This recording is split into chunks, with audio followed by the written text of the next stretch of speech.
good to go? Yeah. All right. Well, hello, everybody, and welcome to the Talk to Danielle podcast. I am your host, Danielle C. Baker. And before we get started, be sure to like, follow, and subscribe to whichever channel you're listening or watching from. And of course, this is season 4. So I do invite you to have a look at the 3 previous seasons. There may be some topics there that you can relate to with your reality today. So they are timeless. So I do invite you to have a look at those. And we're going to jump right in today. I have a great guest. This is a topic that actually started my counseling practice with trauma, particularly PTSD in my case.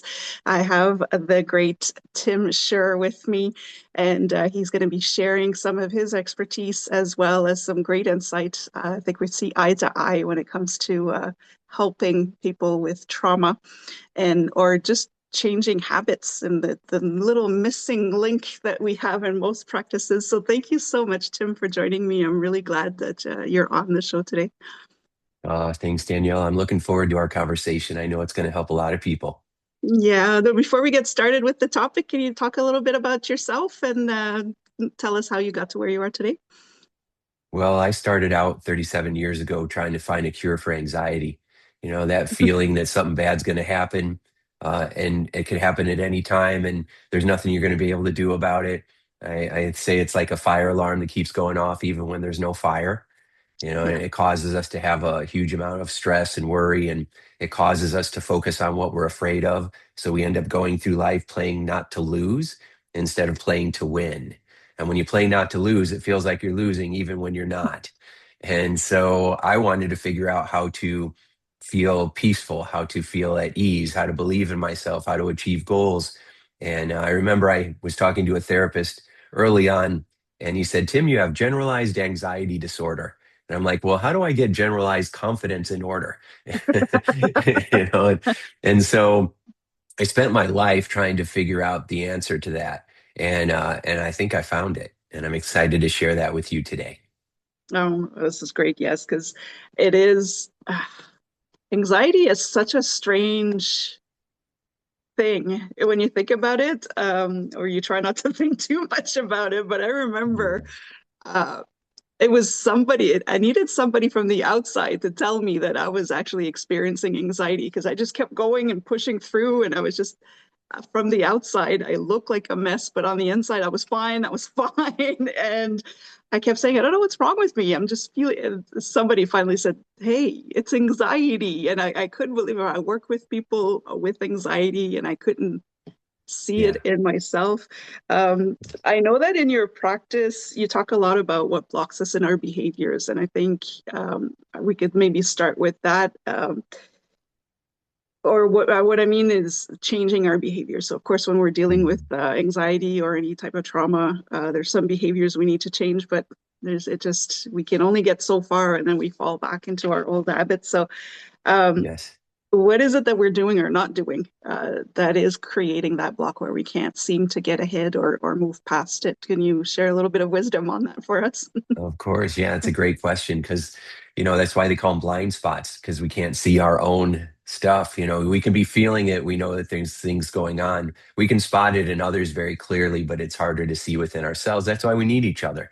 And so a lot of people will come to me and they'll be having anxiety attacks or panic attacks, or they've got really bad habits and they can't seem to break them, or they just get up and they just have fear, right? They're just always afraid they're going to run out of time, they're going to run out of money, they're going to get sick, something bad's going to happen. And because uh, they have these beliefs running inside of them, that's what I figured out it really is. It's these beliefs, these mental rules inside of our mental operating system, inside of our brain or our subconscious mind, that keep trying to protect us.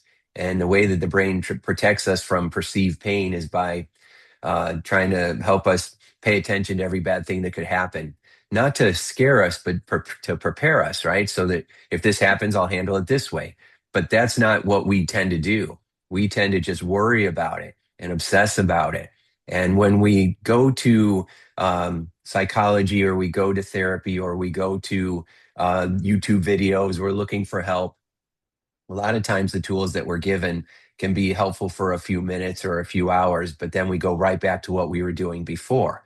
And I'd say it's kind of like cutting the top off of a weed. right? You got to get down to the root and pull it out at the root and then replace that weed with a flower, right? And so what we got to do is we got to find that belief that's driving the fear. And Mhm. so what I learned over all these years is that there's experiences that we go through growing up, and some of them are empowering and some of them are destructive, right? It all depends on how we look at it.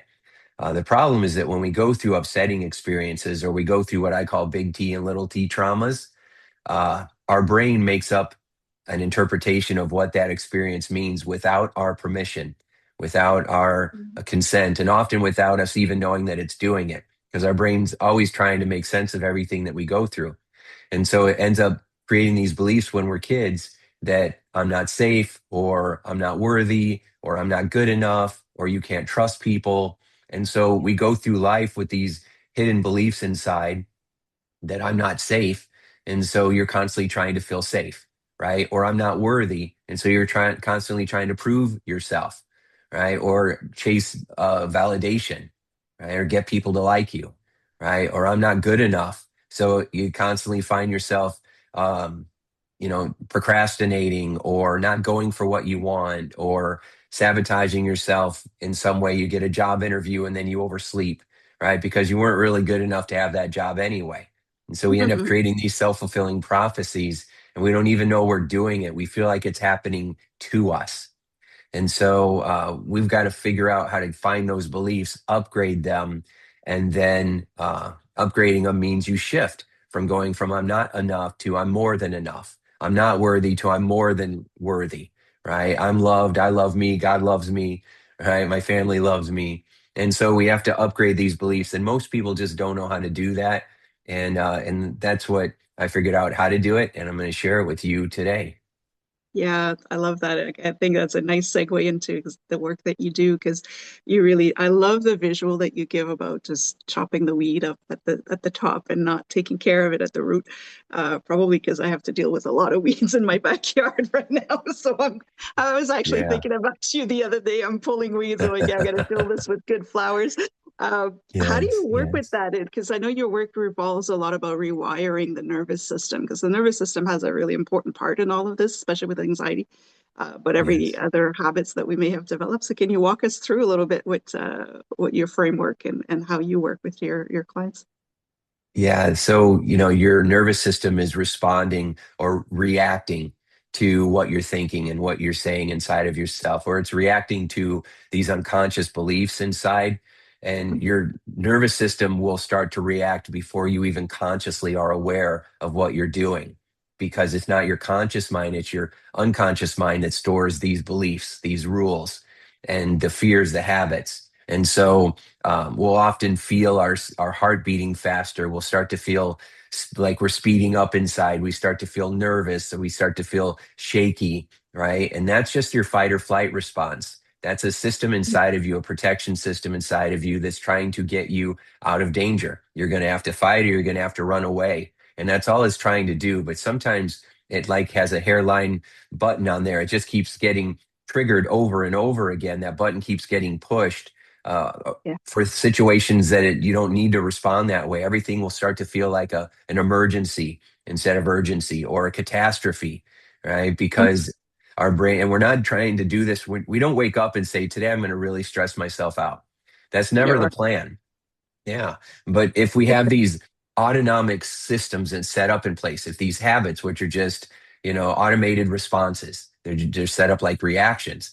And so if it gets reinforced inside of you, it'll just keep that fire alarm will keep going off. So we've got to figure out how to disconnect it. Now you can use breathing techniques and journaling and stretching and walking and affirmations.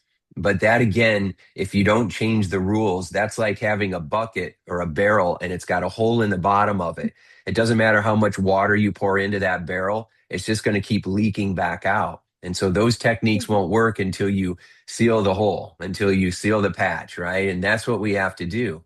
And we do that by upgrading our beliefs. And I can Mhm. teach you a couple strategies for how you can start to do that today. Yeah, if you'd like to share, so people can put things into practice now to patch that hole, I think they would really Yeah. appreciate it. Yeah. So one of the things that you can do is you can ask yourself two questions. What would I have to believe to feel the way I'm feeling right now? And what would I rather believe instead? Okay, so Mm-hmm. you look for the root cause. So let's say you're really stressed out about a bill that comes up. Okay, and how am I going to pay this bill? And then you start to get really worried, and then our mind starts going, what if I can't pay this bill? And then I don't have any more money coming in, and then they're going to turn my lights off, and then I won't make my mortgage, and then all of a sudden I'm going to be living on the street, and everybody's going to leave me, and no one's going to care, and I'm going to be all by myself alone, and then die. And that's a lot of times how we feel inside with anxiety. It takes us Yeah. to the worst possible case scenario. And so what we have to do is we got to ask ourselves, what would I have to believe to feel that way? I'd have to believe that, I'm not going to be okay. Well, what would you have to believe to feel that? And you just kind of ask the same question over and over, and you have this conversation with yourself. And eventually you get to the understanding that, well, I'd have to believe that I'm not good enough to be able to Mhm. figure this out. I'm not capable enough. I'm not smart enough. I don't have what it takes, which means that I'm not enough. Okay. So when you go through life feeling like you're not enough at the core, which billions of people feel that way, it's the number one fear that we all have is the fear of not being good enough. And that's what drives the fear of rejection, the fear of success, the fear of failure, the fear of embarrassment, the fear of abandonment, the fear of being humiliated, right? The fear of disappointment. All Yeah. of those fears that we have are being driven by this one foundational fear that drives all the insecurity, all the imposter syndrome, is that fear that I'm not enough. So then you ask yourself, what would I rather believe instead? Because you didn't choose that belief for yourself, right? We didn't just choose today. I'm deciding that I am not good enough, right? We didn't choose that. Our brain interpreted that. Other people might have told us that about ourselves or treated us in a way that made us assume that this must be true, but it is not. It's not a fact. It's an opinion, and you have the right to change your opinion anytime you want. And most opinions are updated as adults when we have more wisdom, when we have more experience, when we have more self awareness, when we recognize that we have the ability to choose what we want to believe about ourselves, others, or the kind of world we live in. That's when our beliefs usually are upgraded. And so it's so important that you have shows like yours, and congratulations on 4 seasons. That's quite an accomplishment because people don't know this. They're not being taught this at school, at church, in their homes most of the time. So where are they supposed to learn it? They're learning it here with your program, Danielle. So good for you. So we want to make sure that we ask ourselves, what would I rather believe instead? And then you can believe whatever you want. You might not believe it when you say it, but you can at least choose it. And most people really don't know the answer to that because they don't spend any time focusing on what they want because they're so focused on what they don't want. But you got to remember, people need to know that your brain works like a GPS. And when you want to go somewhere, you tell it where you want to go and it starts to take you there. Well, your brain works in the same way. But what we're doing is we're telling ourselves, I don't want to go to the post office. I don't want to go to the grocery store. I don't want to go to the movies. And so it's getting directions to the movies or the grocery store because that's what you're talking about. So when you say, I don't want to eat those cookies, I don't want to be stressed out, I don't want to procrastinate, it's going to make you do that because that's what you're focused on. So you got to focus on the opposite of what you're afraid of. What do I want? Right? I want to go to the park. Okay. Getting directions to the park. I want to know that I am enough, right? That I am worthy, that I am capable, that I can do whatever I put my mind to. And if I start telling myself that, I'm going to start looking at situations differently. It's going to cause my nervous system to activate my relaxation response, which will help you feel calm and give you the energy to then take action towards what you want because you have a new belief. So you can take new action and that'll start creating new results. And that's how you retrain your brain and your nervous system. That's so powerful. And I'm just reacting as you're speaking, and some of the viewers may not see it, but all of the examples you're giving, it's like you're in my head, that internal dialogue that we keep having. And I really do appreciate you sharing that because it's so real and it happens so quickly in our heads. It's like a fraction of a Yes. second, you've had this entire unraveling of yourself, and sometimes we're not even aware of it because it's built into us. Um, I love how That's you a said, good point. Yeah. yeah, Yeah. We don't even recognize it. And something that will help people shift a little bit is move away from the terms positive and negative, yeah, because that's how couples fight. Because one's always calling the other, you're so negative. No, I'm not. I'm trying to protect myself. I'm trying to protect us. And so it's a problem solving approach instead of a solution finding approach. So it's a little different. But I find that if you update the language and instead of positive or negative, think of it as useful and unuseful. So if you're in your car and you're stuck in traffic, is it useful to be yelling at everybody? Is it helping you feel better to be scaring yourself that you're going to be late and then all of a sudden everything's going to fall apart and you're going to be living in a van down by the river? That is not useful, right? You're not helping yourself in any way. So what would be useful? The Yeah. quality of your life is being determined by the quality of your unconscious beliefs and the questions that you ask yourself all day long. If you could just start to become more aware of the questions that you're asking yourself, besides what am I going to eat for dinner, right? Notice what you're really asking yourself all day long. Most people do not realize that they're talking to themselves like this and that they're asking themselves questions. What if I run out of money? What if I run out of time? What if I run out of love? What if I run out of opportunities? What if I run out of health? Right? What if I lose my marriage? What if I can't get this weight off? What if my kids don't talk to me anymore? I mean, we have all of Mhm. this fear and this stress with the what ifs, but Yes. scaring yourself isn't useful. Now, looking at situations and being proactive, well, how will I handle it? How can I handle it with grace? If I knew I was going to get through it, how could I show up then? Hmm. I Right? love that. If I knew God was on my side and right here with me and was going to help me through this, how could I show up now, this way? Right? So if you ask yourself a different question, it will force your brain to give you a new answer. And those new answers are going to be much more useful for you moving forward. Yeah, that is so helpful. I love that. Just the change in the is this useful or, you know, not useful. It just your body Mhm. relaxes already just thinking about that as opposed to, negative, positive. I love that. That self-talk. I like that you brought up the fact that it was passed on to us with that I'm not enough because working with young children, I see it. You have a 2 or 3 year old, they're invincible. They're the best at everything. You put a 3 year old boy in a Batman costume and you got to make sure he doesn't jump off the furniture and hurt himself, right? So I like to keep that visual of what, when we were young, we thought we could do everything. We there was nothing stopping us. So yeah, it's something that was built into us with our experiences. So I do appreciate that you share that. I also wanted to ask you because I may throw you for a loop for that or put you on the spot for this one, but because you mentioned the little T, the big T, um, but everybody experiences that negative, that unuseful self-talk Mhm. or that Mhm. anxiety that surface up. Some people will downplay it when you try to share it with people and be like, "Oh, you got this, you'll figure it out, or you'll be okay," or don't be so dramatic. How would you advise people to block out that background noise because that adds to the okay, there's still something wrong with me, I'm still not good enough because I'm beating myself up and it's not that bad, that big a deal. It is a big a deal for you. So how would you advise people to handle that, to block out that noise? So it's a very good question. I feel like there's two questions in there. One is how do we turn the volume down so it doesn't feel so scary inside of us so you can manage it, right? And Yeah. then the second question is how do you deal with someone who doesn't feel like they're appreciating your feelings? Right. Right. Because a lot this happens in couples all the time.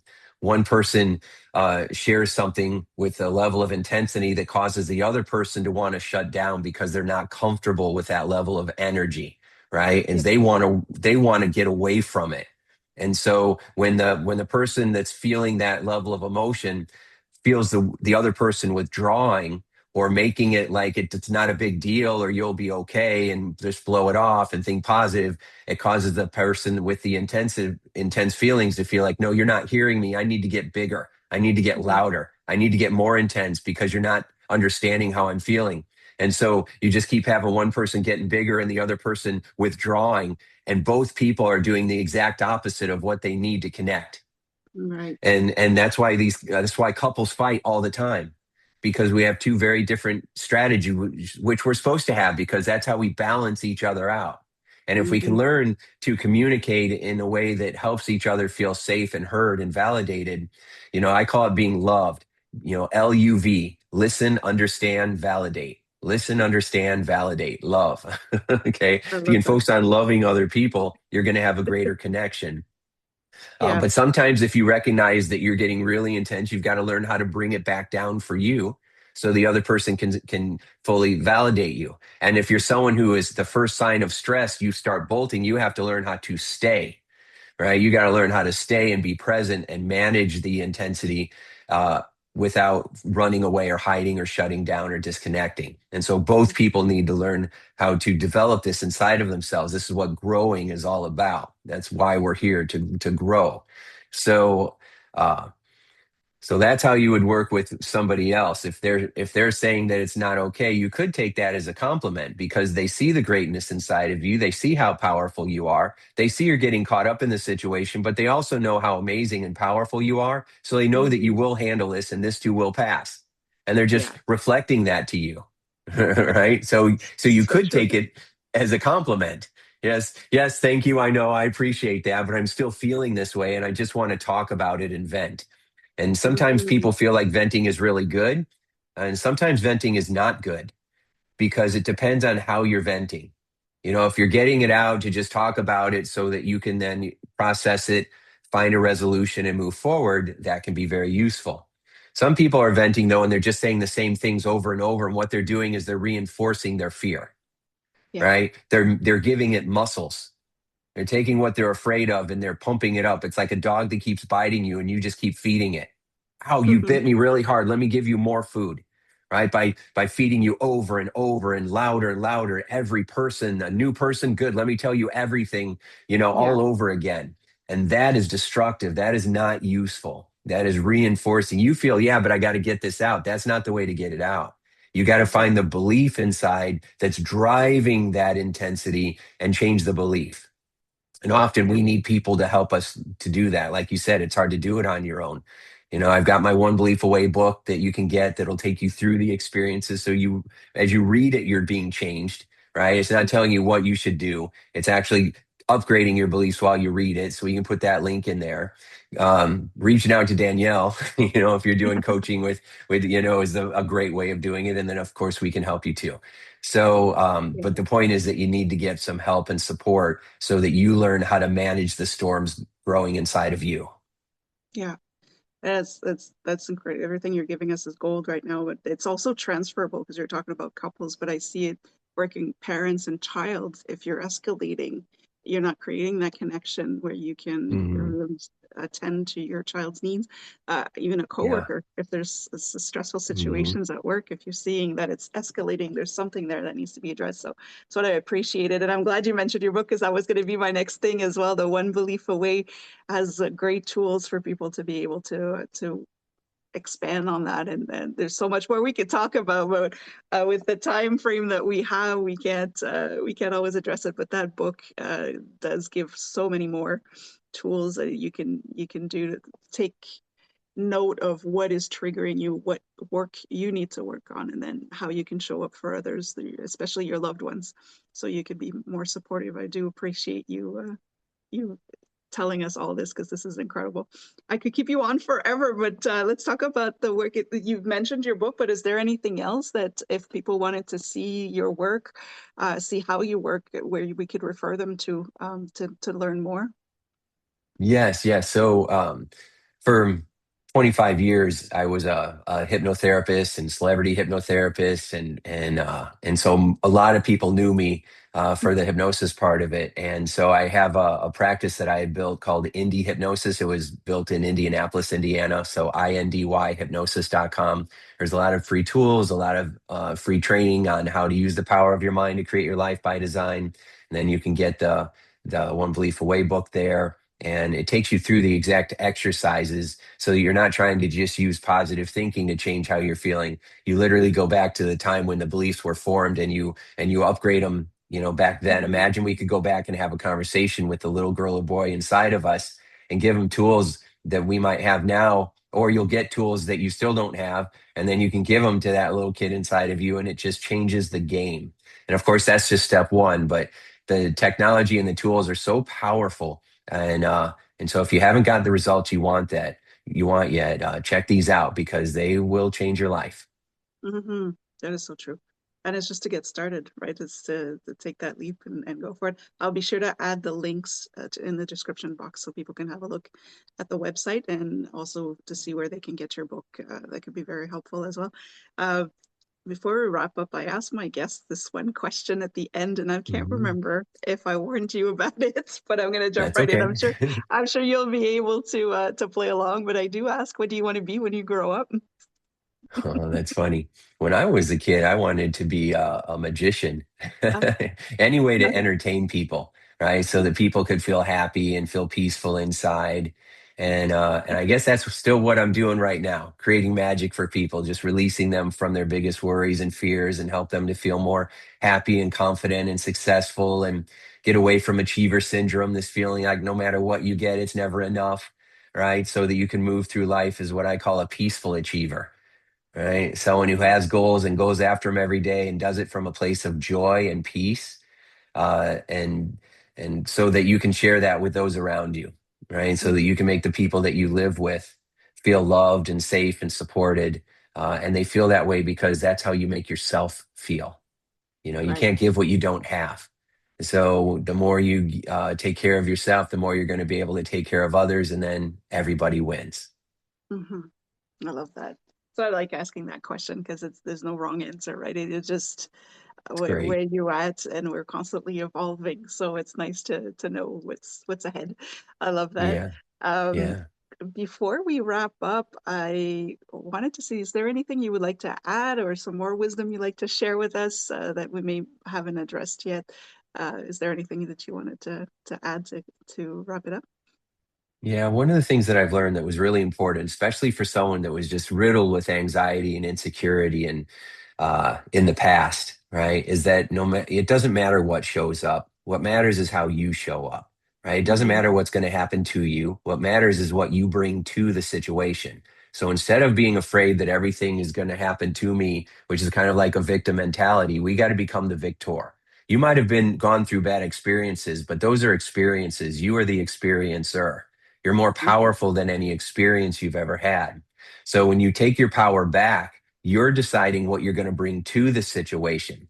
You're focused on, through using your questions and upgrading your beliefs, what kind of person you want to become and how would that person handle this situation.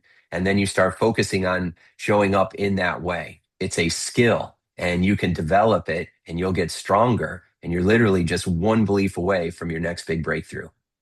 Yeah, I love that.